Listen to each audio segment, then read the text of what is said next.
Let me begin by introducing myself. My name is Abhishek Kumar, and I'm from Ranchi, India, eastern part of India. I'm basically an environmental lawyer and a disability advocate. And for last 2 years, I have been working on researching and advocating for the impact of climate change on persons with disabilities. Uh, right now, I'm engaged with one of the leading cross disability organization of India called NCPTP, and therein I'm carrying out Javed Abidi Fellowship on Disability. Apart from that, on the Global South Climate Database of Carbon Brief and Oxford University, I have also registered there as a research expert on this field. And I have my own organization called the Sangyan, which is basically working on the intersectionality of law, environment, and disability. Thank you to the Rotary Club and World Disability Advocacy Group, as well as special thanks to Ken for having me, making this possibility and having me here. Now, let me start with sharing this that how climate change is the issue in front of the humanity, and then I will try to relate it with persons with disability and then what it is at the stake for us. And just that I forgot to mention that I am also a person with disability. I have low vision. Okay. So, if it is visible, then I will go to with the first infographic. So basically, this infographic is there's a concept called boiling frog syndrome, which is basically a theory when a frog is put directly on a boiling water, then it will jump out of it. But when the boiling water is slowly and steadily, then it will not jump and will remain there because the adjustment or the warming is slow enough so that the frog is getting adapted to it, and that's why it won't jump and it will remain in the kettle of warming water and then it will die eventually. And this theory is very appropriate or very reasonable to explain how the climate change is working for humans and other biodiversity as well. So basically when we talk about climate change is basically something that happens over a decade or beyond that. So when some short term sorry slow onset change happening over, let's say, 30 years, 40 years, that is called climate change. So because of the disasters, on the other hand, because it is very on the face of ourselves and its damages and its consequences are very much direct, and its negative consequences, then we are more the government or the state or even the civil societies more active while dealing with it, while climate change gets left behind because of its slow nature, because of slow onset change. Similarly, the case with biodiversity loss as well. And as per the United Nations, these two, along with pollution, is basically called the planetary crisis, triple planetary crisis. So, this to begin with, that how climate change is the planetary crisis and it is affecting humans and biodiversity alike. Now, I will try to also put this, talk about this, that how person with disability is not a homogeneous identity. Basically, it has kind of threefold diversity to it. First is basically within the disability sector, there are multiple disabilities, for example blindness, low vision, then mobility issues, MS and other neurological conditions and so on. uh, Similarly, that is just one prong. The second prong of the disability diversity is basically how the other intersectional identities are have the convergence with the disability sector. Let's say children with disability, the youth with disability, trans with disabilities, migrants with disability. Apparently, today is International Migrants Day as well. So, the disability sector also integrate with other intersectionalities of human identity and nature, including, let's say, tribals with disability, elders with disability, and so on. And the third is that even if somebody is disabled, not everybody has the same severity. So, let's say Indian context. the person with disability is one who has minimum 40% of disability. So even in, let's say, person having a, let's say, visual impairment, not every person with visual impairment have the same degree or severity of the disability. So firstly is the intersectional, second is the severity, and the third is basically how the within the disability there are multiple disabilities. Now to begin with, if this infographic is visible, then I will like to go ahead with this, that how climate change has been considered as a code red for humanity by the IPCC report, which says that it is the single most threat that our planet and the people who are living on it, the biodiversity that is dependent upon the planet, are facing right now. And it has been often termed as era of consequences. And when we say this, the era of consequences, it basically means that climate change acts as a threat multiplier, as in when its impacts are there, the impacts are not just direct, it has multifold impacts.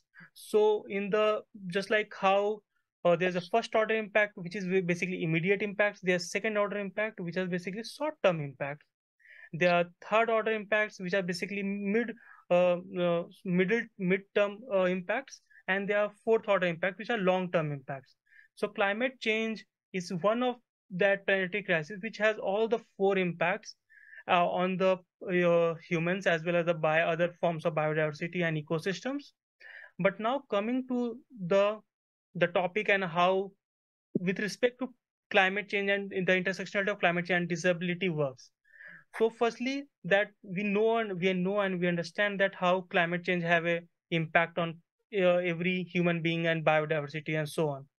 But when it comes to person with disabilities among other vulnerable communities, be it the youth, be it let's say women's, especially among the developing countries, then old adults, and then children's, tribals, indigenous communities, and so on.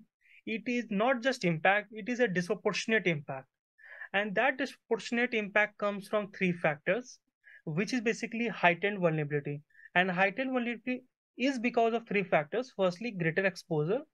So because, let's say, person with disabilities uh, uh, are mostly also poor, in the sense they don't have that housing or accessible or affordable or climate resilient housing. So in those contexts, let's say if we're taking just one example of cyclone or flood or heat wave, the the vulnerable communities including person with disabilities, they are subject to greater exposure of those climate change impacts. Secondly is higher sensitivity. So let's say a person with MS will face, even at lower heat wave or hot days, let's say, if a normal person can survive, let's say, 40 degrees Celsius of heat, a person with MS may be struggling at the 30 degrees Celsius of heat. So in that context, higher sensitivity is also a factor. And the third is lower ability. So there is a concept called capability approach by Amartya Sen and Martha Nussbaum, which says that how, even if at the same level of impact is there, because of the one's capability to have the climate resilient or whatever, those adaptation and mitigation measures are not same, because the class, the economic parameter of every community is very different. So for example, I will give example of, you can see in my background, this is a photo from India's capital New Delhi, where the in the summer, because of stubble burning and other construction and automobile and firecrackers and so on, because of those issues, you can see there is a smog layer that is there in the air. So because of that, air pollution becomes a very big issue. But not everybody can have the access to air purifier, because not everybody has the same economic capabilities in different parts of India and as well as the world, be it pollution, be it climate change, and within climate change, be it flood or let's say heat wave, the capability of all the communities or of every individual is not the same. And person with disabilities being one of the most marginalized sector across globe is one of the most backward community in that context. And when the climate change have a disproportionate impact, which leads to heightened vulnerability, these are almost 25 to 30 sectors or sub themes in which these day-to-day life gets impacted. So if I begin with, then first is cost of living. So for example, because of the climate change debate and everything, there's a lot of focus has been on clean energy and so on. And because of that, a lot of petrol or diesel run public transport is getting shifted to EV buses, for example, in Indian context, if I may quote. So when the EV vehicles are being pushed for, to be climate resilient, uh, at many of the times they are not being made universally accessible. The buses are not low floor buses that is accessible for every community, not just for person with disability, but the universal accessibility itself covers every other community, be it let's say pregnant women or the old adults or children or even person with temporary disability or person with invisible disability and so on. So in those contexts, they are forced to use public private transport or their own travel equipments, or kind of not decide not to travel at all. So in those contexts, the cost of living is getting increased for the person with disabilities and other vulnerable communities because of climate change. Also, the cost of living also increased by the example of that I gave of uh, water purifier, air purifier, and so on. The second point is quality of life. So, because of climate change, especially say agents like heat wave or flooding, the quality of life of person with disabilities are getting affected because every now and then they have to be evacuated from the climate prone areas and then being shifted to some other shelter homes and so on, and they are not being universally accessible, and the other consequences of leaving their home and being living in that mental anxiety of climate change, that I will be covered next point. So because of all those context and intersectionality and the complex nature of climate change, the quality of life of person with disabilities among other vulnerable communities also goes down. The third is physical and mental health. So it is very kind of evident that how climate change have physical health impacts on person with disabilities, which is basically disproportionate as compared to that on other human population. Secondly, the mental health. There is a concept called eco-anxiety or climate anxiety that also happen because of climate change, especially among person with disabilities. And the example is that, let me give a thought process. The case study where let's say a multi-story building is there, and in the case of fire, the it is always suggested, because in the case of evacuation, do not use lift. So if I can say from Indian context, there's no other alternative for let's say person with disabilities to evacuate when the fire is there and the lift can't be used in those emergency situations. The same goes with respect to let's say earthquake situation or the flood situation in Indian context that I at least have encountered. The secondly is capability deprivation. Because of climate change, the capability deprivation also results in among person with disabilities, especially the people who are, let's say, working in the physical labor kind of jobs. So there are reports which suggest that how by ILO that we suggest that how uh, uh, annually almost 70 to 80 years of our work is getting reduced. We are losing out of that because of just heat wave. So we can definitely can calculate that how others climate change impacts are also taking away our capability, and we are being more or less and less productive because of climate change. And that occurs within the person with disabilities, more so because their lower ability as well as the higher sensitivity makes the situation more complex for them. Then it also leads to hunger and malnutrition. So because of climate change, the food productivity is also getting threatened. So we can know that for example, Indian context, the government is trying to build almost 1700 climate or heat wave resilient crops, and still the crops loss every year because of extreme weather events triggered by climate change is huge. And that is not just triggering food crisis or the food security in India, but as well as globe or some most parts of the Indian subcontinent, and the countries that are actually dependent upon India's food export.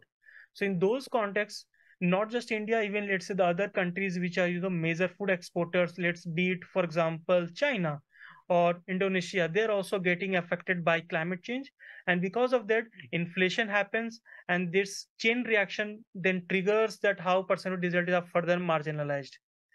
And for the climate change also triggered not just the food security of person with disability, but it's also triggered, let's say, water security. The water security also results in getting further marginalized, and then subsequently it results in poverty, and this vicious cycle of physical loss then leading to capability deprivation, resulting in hunger, malnutrition, food security, and finally results in poverty, and even after in the death. The next point is affordability, affordable, accessible, and adequate housing. So basically, housing is one of the most common basic human rights. And because the housing of person with disability also becomes a challenge, because those houses are the, let's say, in Indian context, when the large population is still within the poverty sector, or even let's say in the Bangladesh or the African countries, especially let's say the sub-Saharan countries, in those contexts, the houses, even the shelter homes after the disasters are basically tin shelter homes which are very very temporary, and those are not protecting from the extreme weather events.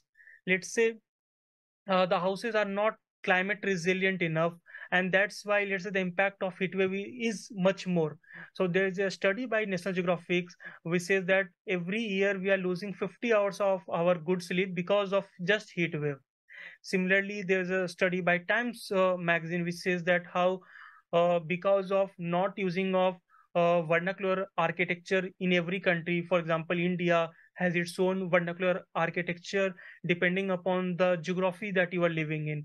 For example, in the coastal belt, because of the heavy rain and more humidity, the houses are more open in nature, while in the uh, uh, regions where the deserts are there the jharoka system is there, the windows with a small tiny holes so that the cool breeze can come in. So because of lack of climate resilient as well as universally accessible housing, the person with disabilities struggles a lot, because they are subject to more and more extreme consequences of climate change, as well as they are not able to swiftly move out or in of the home because of they are not being universally accessible. The next thing is water and sanitation. So with respect to, I would like to give a case study from Indian subcontinent, even from Pakistan and India, where woman is married to sorry a man is married to multiple women, the concept called water wives. Because although this tradition is almost vanished, but still in the population being more than 1 billion to 2 billion around of the Indian subcontinent, this tradition is still keep coming very rarely, but still they are there. So in those contexts, the water wives, the men are married to multiple wives, so that when the one woman is taking the care of the children, the other can take care of the house. The one woman can just go and fetch water from miles away, because the accessible tapped water is not still not there in the rural sector specifically. And the secondly, because of the sanitation issues uh, at the wells and the other water fetching facilities, a lot of women are becoming disabled because of the illnesses and the diseases that are spread from there. And with respect to menstrual hygiene, that's different next. In that context also, because of the climate change and the triggered water crisis because of that. A lot of toilets doesn't have the water and universal accessibility in them, and that's why the menstrual hygiene crisis also becomes much worse for women with disabilities. And uh, and they are often their conditions and their disability even get further triggered and worsened. Also because there's also the dilemma that how on one part we need to ensure green menstruation, and but there is also a crisis with respect to period poverty. So while the normal pads that are being mostly used are not, eco-friendly, because they are when decomposed without processing, and they have the plastic in it, so they are resulting in, um, uh, taking almost 500 to 600 years to just digest within the cycle, the natural cycle. And they are also even affecting our food chain, and thus conditions and diseases and disabilities are occurred because of that as well. So in that context also, because of menstrual hygiene context, the period poverty versus green menstruation dilemma continues. And apart from that, there's also accessibility, mobility, and migration and displacement issues. So, because of climate change, as I've just quoted the study of the case study of the thought process of how EV vehicles are being pushed for private sorry public transportation, but being them not being universally accessible all the time, specifically the lack of low floor buses. This is also resulting in increased cost of living, and how the uh, mobility becomes a challenge for person with disabilities, and so on. And also because of climate change, the crisis that I mentioned, basically specifically the water crisis, the water insecurity issues, that is resulting in, for example, the migration, the in climate migration, the environmental migration, because triggered by climate change. So for example, uh, there's one of the biggest mangrove forest in world is um in West Bengal and Bangladesh bordering areas of India, uh, uh, called where the Indian tigers are there, home to it. In those regions, because of climate change, the sea level are rising very fastly, and because of there, the whole community has to displace there. But because the person with disabilities are often left behind by their family or the other people, because they are considered burden, or those stigmas are attached to them. In those contexts, they are either left behind to die, or even when they are brought to, or their migration happened successfully, they live a life of mostly the beggars or the urban poors, who are always dependent upon the charity or the how much the government can take care of them. Apart from that, there's a case of abuse, discrimination, exploitation, and violence. So there was a the report by uh, um, one organization, one NGO, which conducted that how because of climate change, the domestic violence, be it, or be it the other context of violence by the relatives or the family, or even yeah, humans basically getting more and more triggered because of the climate anxiety, uh, they are more prone to violence.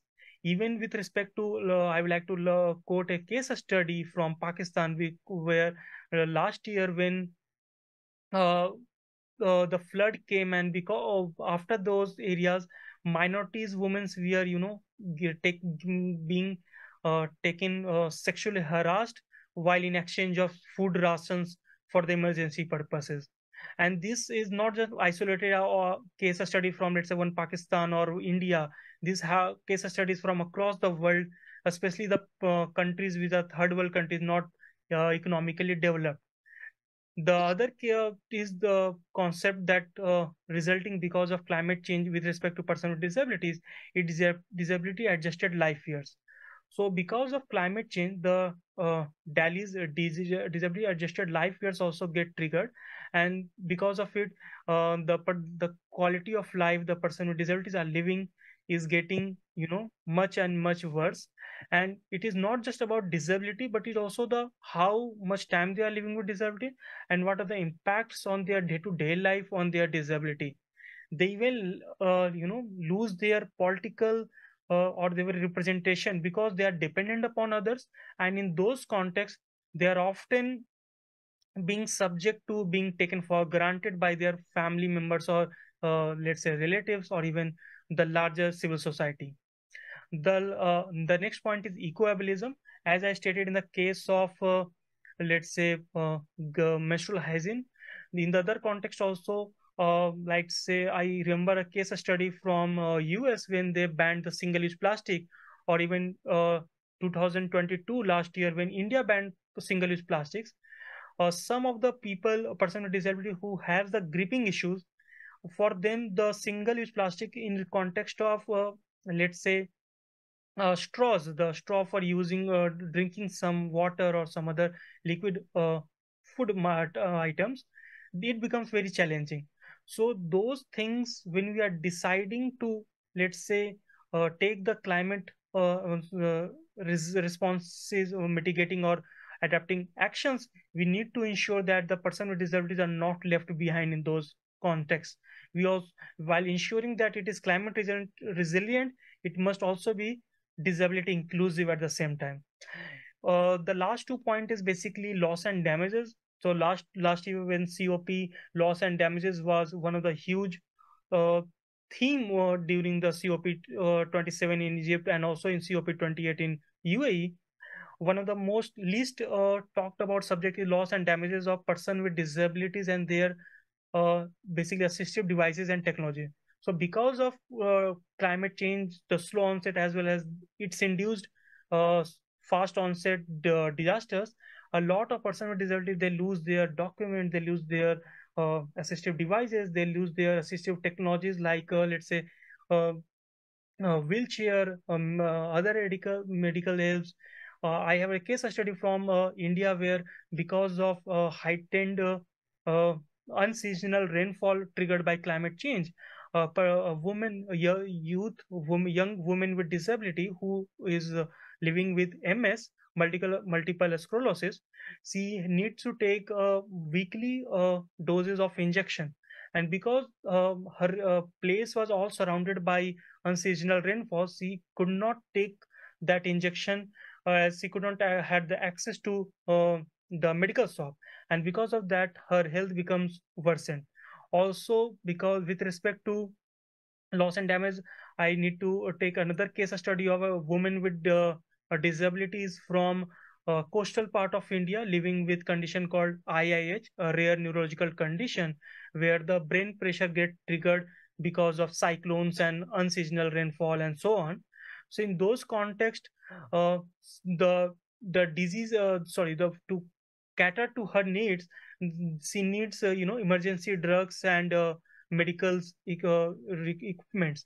And because of the losses and damages in general, and with respect to her uh, um, access to the medical shops and medicines, it becomes so difficult for her, and the quality of living get deteriorated, need to take emergency break from their work and from their uh, uh, offices and so on.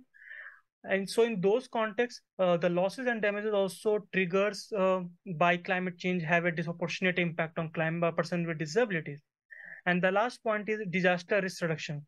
So this is one of the most highlighted point when you respect to climate change and disability intersectionality, because while talking about, be it global level or at the national level in India, a lot of legal and policy measures have been taken with respect to it, but still it is not accessible for all, because as I showed in the last infographic, that how person with disabilities are considered mostly by the law and policymakers as a homogeneous identity. They are just person with disability, but basically let's say all different disasters and different agents of climate change have their different forms and different impacts. So a heat wave will impact a person with MS differently than, let's say, a person with low vision or person with mobility issues. Similarly, a cyclone will impact a person with IIH differently while compared to a person with blindness or person with other neurological conditions. So yeah, that's the basically presentation from my side, and we need to just understand that this is basically illustrative list. And when the in 2019 the UN resolution came that highlighted that how climate change had disproportionate impact on disabilities, and it has an analytical study by a special committee or a special rapporteur. It only highlighted about 10 such sub themes where the impact is disproportionate.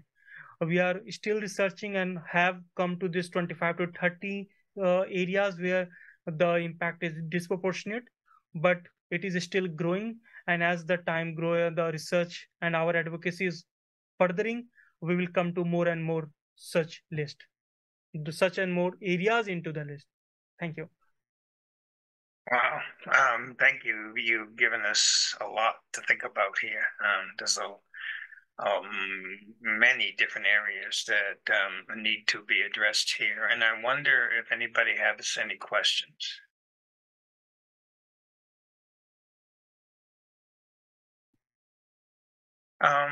So obviously there are two things here that we're looking at.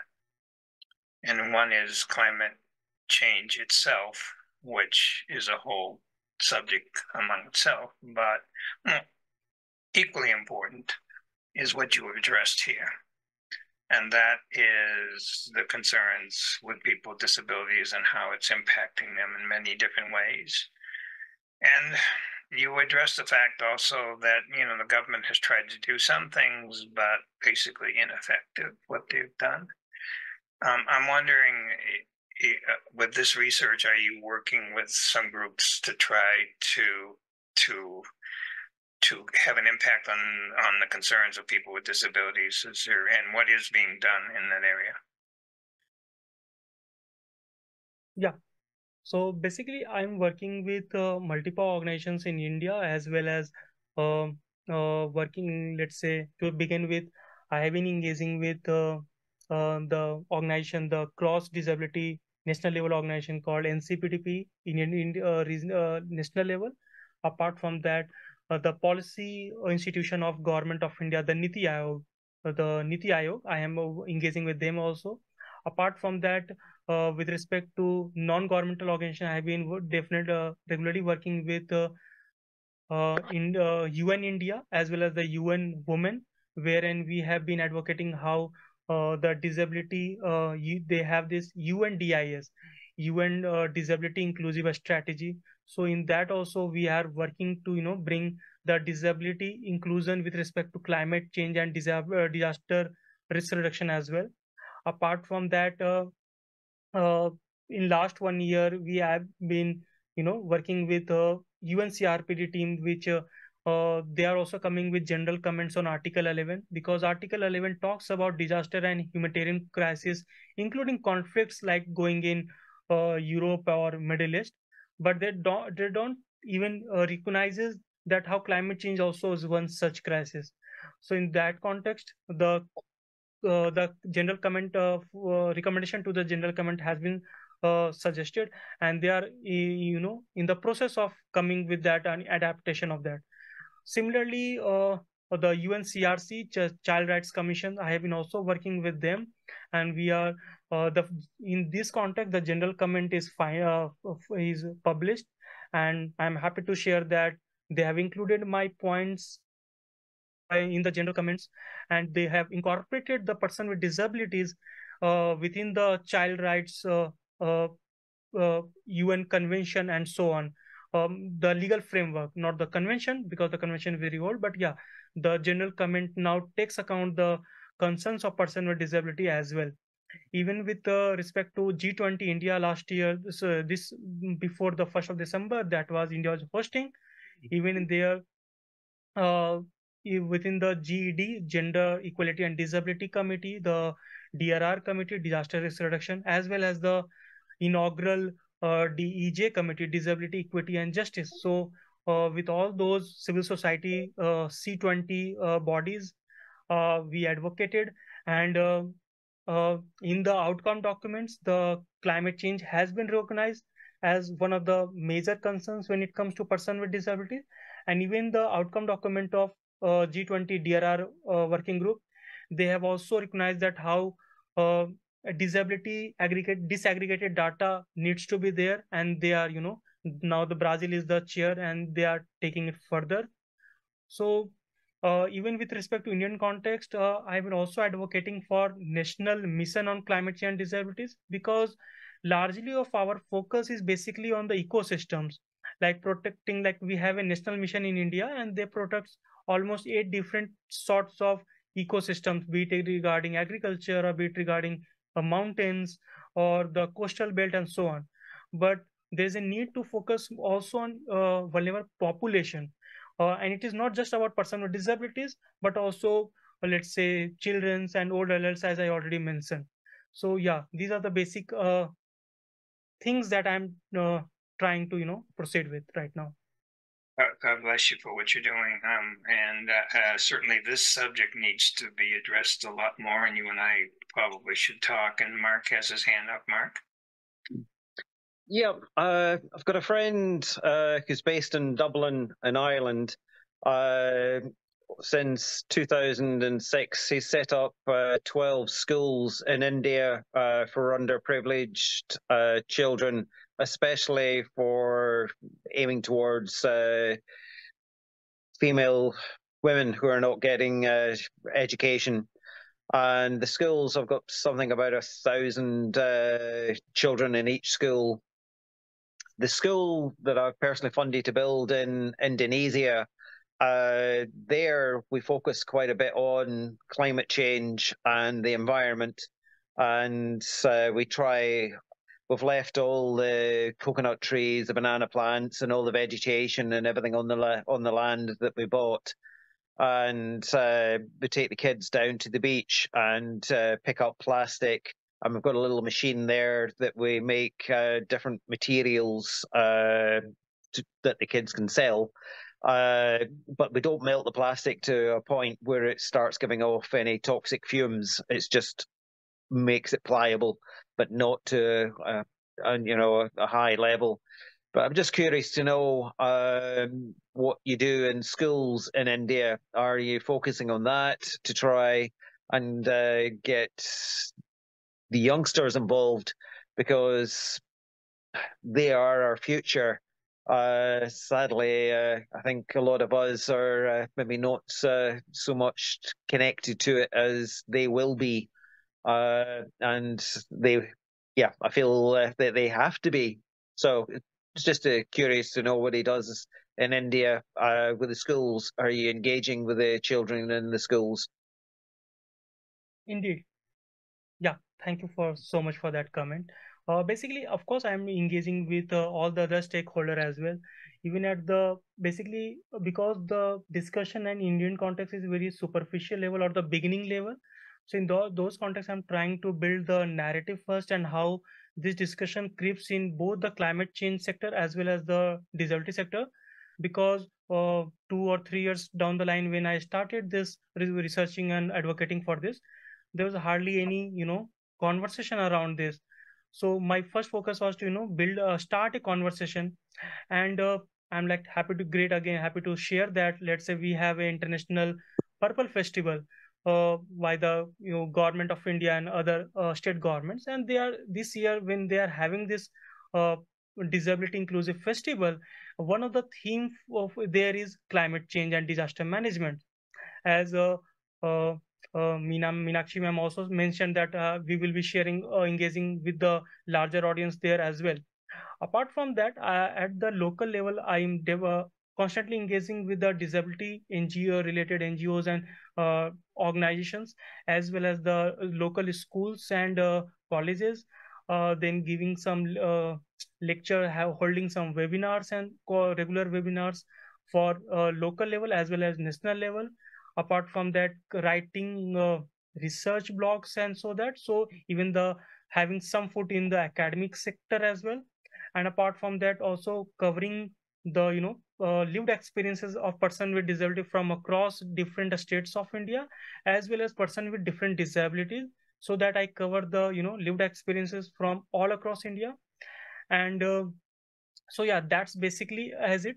But apart from that, I'm also running, let's say, uh, know your concept series, where I'm trying to uh, de-jargonize those concepts that I just talked about, because there are so many concepts that let's say people on from the rural sector are not understanding, because English is not their first language. So in that context, I'm trying to make bring the content more accessible for them, while toning down the language, as well as making accessible in other languages and also sign language.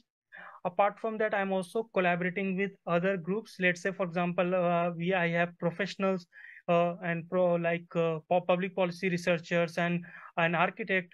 So basically, we are collaborating together and advocating for intersecting things. Like, for example, how climate action and universal accessibility can't go in isolation, because they are intrinsically intertwined with each other. And we don't have that much of climate finance that we are just focusing on, let's say, climate change or just universal accessibility. When we are talking about, let's say, making electric vehicles in the public transport, we should also ensure that those are universally accessible for all the communities, so that the climate actions are actually inclusive with that respect. So yeah, these are the some of the actions that I'm taking at the local level, as well as the regional and national level. And also, the last thing that I will point out, that I'm regular touch with the government as well as the UN India, that I said, that how this narrative is getting more and more into the academic field, as well as the DPOs, disabled people's organizations, so that when they are going on the field, they are also taking this context with their local and regional stakeholders. And because the government of India is also having its disability policy, is draft policies being draft, consultation is there. So we're also giving the recommendations to them also, so that when those laws and policies comes there in eventuality, then they are both disability inclusive as well as climate inclusive. So a lot of action there, Mark. He's doing a lot of different things. So it's in a lot of different directions. Impressive.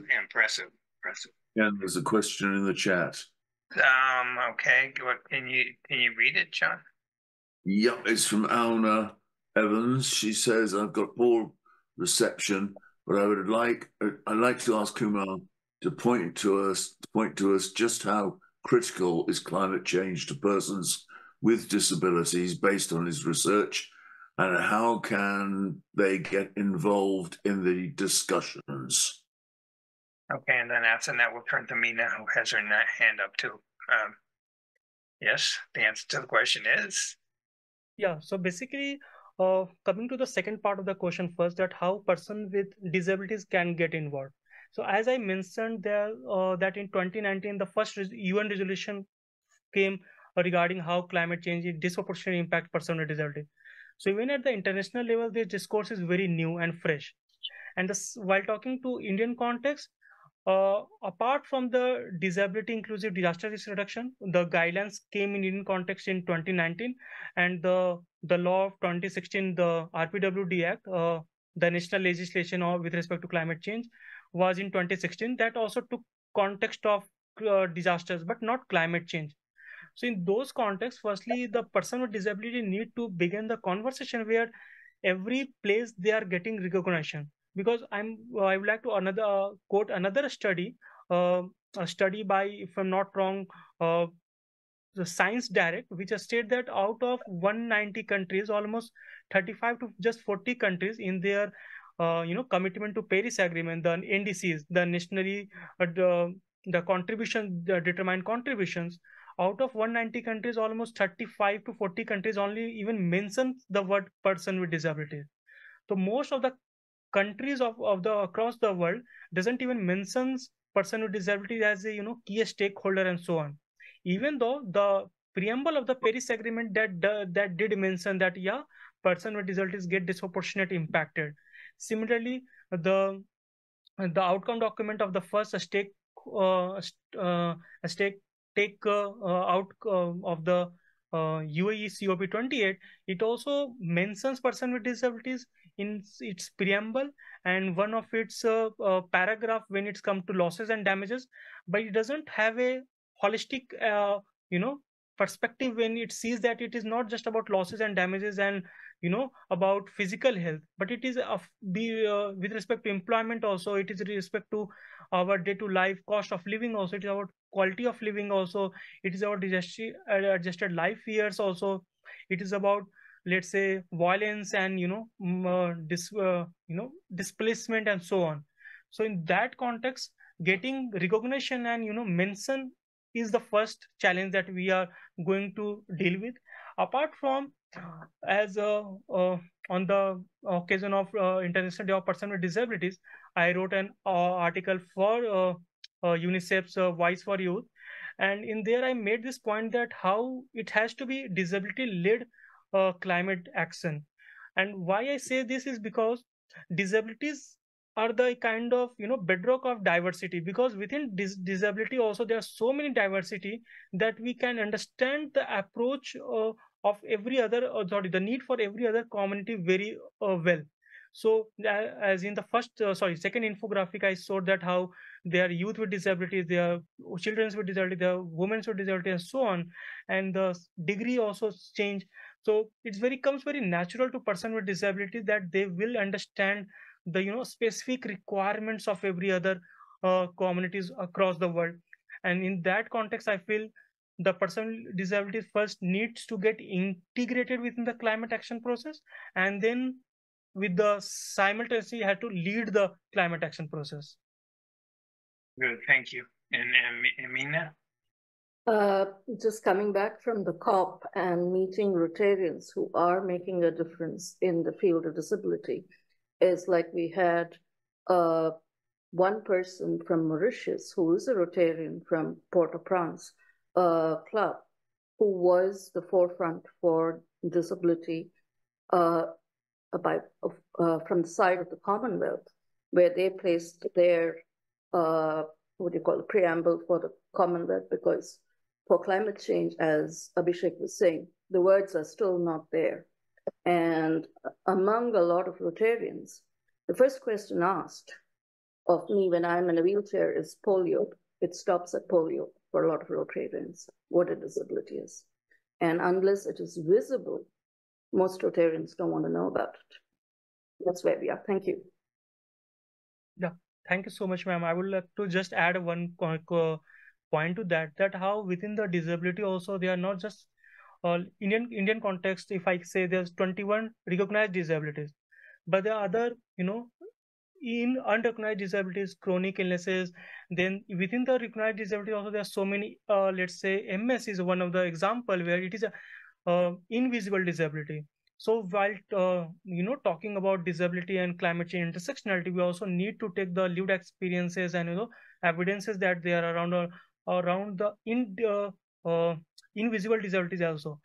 And there are again hundreds and thousands of rare conditions and diseases as well, that is also often ignored because there are so many less cases of it, and because there's not enough people advocating for those rare conditions and diseases.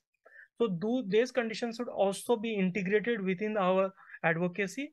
And for example, apart from MS, which is basically a recognized disability in Indian legal system, I would like to give an example of IIH, which is basically a rare neurological condition, which is where the person is most likely not off or not always, but have to live with a shunt in their uh, you know um, brain or other part of the body for pressure release.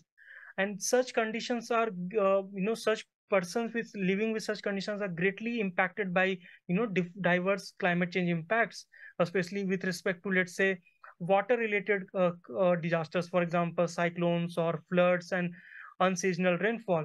And those things are not, while integrated into the disaster management policies or climate change policies and laws, these are basically not being effective enough, as not everybody is there. And as the basically theme of it always goes, leave no one behind with respect to climate change and person with disabilities of the UN. So we need to take that principle at the very spirit as well as the text as well.